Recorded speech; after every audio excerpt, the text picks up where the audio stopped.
जी जी, मैं आपका view point जानना चाहता हूं फैसल। बिस्मिल्लाहिर्रहमानिर्रहीम रब्बि इश्रह ली जी, बिस्मिल्लाहिर्रहमानिर्रहीम रब्बि इश्रह ली सदरी व यस्सिर ली अमरी वहलुल उक़दतन मिन लिसानी यफ़क़हू क़ौली। ऐश्वर्य भाई 120 सेकंड मुझे नॉन स्टॉप चाहिए, बस आपसे सनम्र निवेदन है। मैंने अब तक के जितने भी प्रेजेंटेशन सुने, आपने बेस्ट प्रेजेंटेशन दिया है, बेस्ट एंकर। आपने मामले को सनसनीखेज बनाने का प्रयास नहीं किया, जो ग्राउंड रियलिटी है आपने वो कहा। मैं इससे बहुत प्रभावित हूँ, इसलिए क्योंकि मुझे पता है यदि युद्ध की स्थिति बनती है और भारत प्रत्यक्ष अप्रत्यक्ष रूप से इन्वॉल्व होता है तो हमारे देश की क्या स्थिति होगी, इकोनॉमी की क्या स्थिति होगी, यहाँ तक पानी की क्या स्थिति हो जाएगी, पानी पीने के लिए नहीं मिलेगा। हमें ये सब पता है। अल्लाह ना करे कभी इस विश्व में विश्व युद्ध हो। आपने बार बार समझाने का प्रयास किया, ये बहुत अप्रिशिएबल है, बहुत तारीफ के काबिल है। और दो चीज़ें यहाँ पर लोगों को समझनी चाहिए कि इजराइल, फिलिस्तीन, भारत, पाकिस्तान, ईरान ये संप्रभु देश हैं। इनकी संप्रभुता पर कोई प्रश्न चिन्ह नहीं लगा रहा है, लेकिन लश्कर तोयबा, हिजबुल मुजाहिदीन, हमास या हिजबुल्ला जैसे संगठन जो कि एक पार्टी चल रही है जहां महिला पुरुष बच्चे सब हैं, वहां पर पैराशूट से कूदकर ये लोग हमला करके सैकड़ों लोगों को मार देते हैं। ऐसे लोगों की तुलना बांग्लादेश के पीड़ित हिंदुओं से करना बिल्कुल सही नहीं है। रशीदी जी को कोई आतंकवादी संगठन पर कार्रवाई हो रही है तो उसको अपने धर्म से जोड़कर नहीं देखना चाहिए। हम लश्कर तोयबा, हिजबुल मुजाहिदीन पर कार्रवाई करेंगे, हम पाकिस्तान की संप्रभुता को कुछ नहीं करें, लेकिन पाकिस्तान उसको खुद से जोड़कर देखता है, इस्लाम से जोड़कर देखता है, तो ये गलती मुसलमानों की है या पाकिस्तान की है। आतंकवाद के खिलाफ कार्रवाई हो रही है तो आपको साथ देना चाहिए। मेरा निवेदन है भारत के मुसलमानों से, आपको अंदाजा नहीं है कि अल्लाह रब्बुल इज्जत खालिक कायनात ने कितने अच्छे देश में आपको पैदा किया है। अरे वहां इजराइल क्या कर रहा है, फिलिस्तीन क्या कर रहा है, वहां भारत के कूटनीतिज्ञों को इसका फैसला करने दीजिए। यहां जुलूस रैलियां मत निकालिए। यहां पर हिजबुल्ला के लिए अब और ईरान के लिए और दूसरे फिलिस्तीन या इजराइल किसी के लिए भी अपनी छातियां मत पीटो भाई, रैलियां मत करो।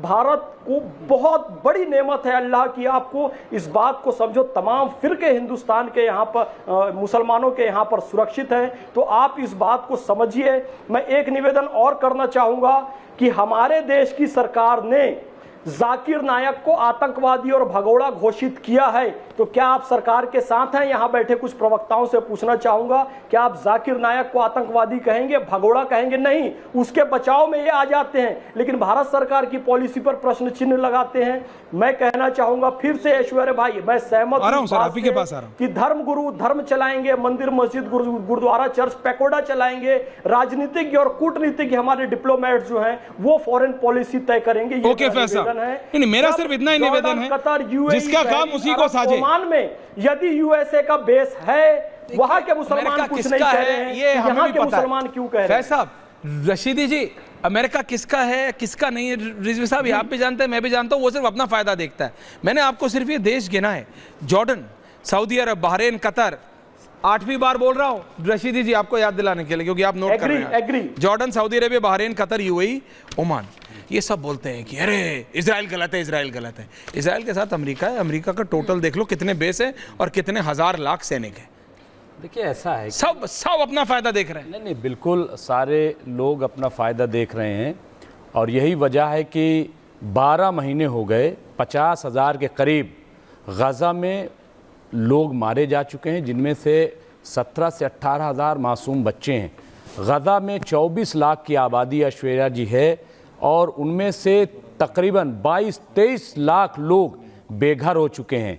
यही इजराइल है जिसने हॉस्पिटल उड़ा दिए, स्कूल उड़ा दिया, यूनिवर्सिटीज़ उड़ा दिए, और वहाँ पे खाना पानी जाने पे पाबंदी आयद कर दी, और जहाँ लोग शेल्टर लिए हुए थे वहाँ पर इजराइल ने अटैक किया, लेकिन किसी को दिखाई नहीं दे रहा है। 4 मरतबा यूएनओ में बाकायदा प्रस्ताव पेश किया गया कि जंग को रोका जाए, लेकिन अमेरिका जो है वीटो कर देता है। जंग जो है वो जारी रखी जाती है, और ये जंग नहीं है। मैं कहता हूं कि जंग अगर है तो जो जंगी कवानीन हैं उसको फॉलो करके किया जाए, लेकिन इजराइल ने सारी चीज़ों को ताक पे रख दिया। अभी ऐश्वर्या जी आपने बिल्कुल कहा कि अगर यूएनओ में वाकई कुछ होता तो इस जंग को रोक पाता। मैं भी यही कह रहा हूं, लेकिन यूएनओ को कौन चला रहा है? यूएनओ को कौन चला रहा है आप बताइए? अमेरिका चला रहा है। और आज जो ये जंग बढ़ी हुई है, अभी डोनाल्ड ट्रंप ने 2 हफ्ते पहले कहा था कि अगर मैं इक़्तिदार में आया, हुकूमत में आया, तो मैं 1 हफ्ते में इस जंग को रोक दूंगा। मतलब क्या है? इसका मतलब यह है कि जंग अमेरिका चला रहा है। और मैं एक चीज और बता दूं, ये जंग असल में टोटल जो है वो असलहे की है, जो इनकी तिजारत है, जो हमेशा से रहा है। नहीं रहा है। तो सवाल ये है ऐश्वर्या भाई, सवाल नहीं, सवाल ये कि तो हमें बोलना पड़ेगा, रोकना पड़ेगा, पर हमें स्मार्ट होना पड़ेगा। नहीं, आप आज रोक नहीं सकते। आप ये बात समझिए। आपको लगता है कि भारत के कहने से, आप प्रैक्टिकल बात कीजिएगा, इसमें मोदी और राहुल गांधी को मत लाइएगा। यहाँ जितना भी पैनल है, सारे पैनलिस्ट को लाओ एक साथ जाओ। एक भी मुझे बता दे कि वो ये कहते हैं, नेतन्याहू कह रहे हैं कि एंटोनियो गुतेरेस संयुक्त राष्ट्र के जो जनरल सेक्रेटरी हैं, उनको नहीं मैं उतरने दूंगा। वो इस मोड में चले गए हैं। मैंने ये कहा कि ऐसा है, इजराइल को भी समझना पड़ेगा कि वो इतना ना बाइट करे कि वो चबा ना सके। ऐश्वर्या जी, he shouldn't bite that much that he can't chew। सबसे नहीं लड़ सकते वो। मैं आपको बता रहा हूं, हिंदुस्तान इस वक्त इतना ताकतवर है कि अगर सिर्फ अपनी दोस्ती इजराइल से खत्म कर ले, अभी अगर मोदी जी कह दें कि अगर जंग नहीं रोकी नेतन्याहू जी, तो मैं अभी आपके साथ दोस्ती खत्म कर लूंगा। अगर दूसरे दिन इजराइल से बोले, ईरान से नहीं बोले। नहीं, तुम इजराइल ने कल जो मारे, नहीं क्यों मारा? आप ये बताइए, इस्माइल हानिया तेहरान में है, क्या जरूरत थी वहां अटैक करने की? और जिस तरीके से पेजर का मामला अभी सामने आया है, पेजर अटैक करवाया, वॉकी टॉकी अटैक कराया, सोलर जो सिस्टम है उस पर अटैक कराया, ये कौन है? और वही पेजर इस्तेमाल जो है इब्राहिम रईसी जो ईरानी सदर है, अभी उसकी जांच हो रही है। जिस तरीके से ब्लास्ट हुआ है वहां पे हेलीकॉप्टर में, अब ये मुद्दा जो है वहां उठा ईरान के संसद में कि पेजर इस्तेमाल करते थे इब्राहिम रईसी जो ईरानी सदर है। आप बताइए, उसकी जांच चल रही है। और उसी के तहत अब ये कहा जा रहा है कि ब्लास्ट हुआ है, तो अगर ईरानी सदर को भी घुस करके इजराइल मारता है तो उसको जवाब न दिया जाए। और इसके बावजूद आप ईरान को देखिए, ईरान ने जो है बच्चों पे अटैक नहीं किया। ईरान ने मोसाद, जो जड़ है पूरे आतंकवाद की पूरी दुनिया में, उसका जो हेडक्वार्टर है वहां पे अटैक किया है। इसके अलावा लगता है जो बिल्कुल मतलब पूरी तरह मतलब इजराइल गलत है। इजराइल के घर में घुस के क्या किया जाए साहब? इजराइल के घर में घुस के नहीं, तो आप मुझे बताइए, इजराइल के घर में घुस के बच्चे अपना गाना सुन रहे थे, नाच गाना चल रहा था, वो मारने वाले कौन थे? आतंकवादी नहीं। आज बताइए 75 साल से मैं आपसे पूछ रहा हूं, 1880 में, अरे मैं वही बता रहा हूं, मैं किसी के घर में घुस के मारोगे? नहीं, मैं तो अभी की बात कर रहा हूं। इजराइल का घर ही नहीं है। अच्छा, इजराइल का घर नहीं है। ये तो इजराइल है ही नहीं, ये अमेरिकी बेस है। अच्छा, मतलब इजराइल है ही नहीं है। इजराइल मुल्क नहीं। अच्छा, 1880 में, अरे एक मिनट, 1880 में इनकी आबादी जो है 4% थी।